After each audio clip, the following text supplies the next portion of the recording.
كيف خلقت وإلى السماء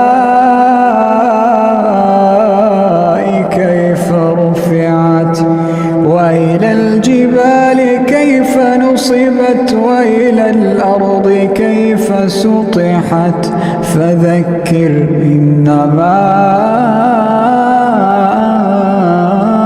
أنت مذكر لست عليهم بمسيطر إلا من تولى وكفر فيعذبه الله العذاب الأكبر.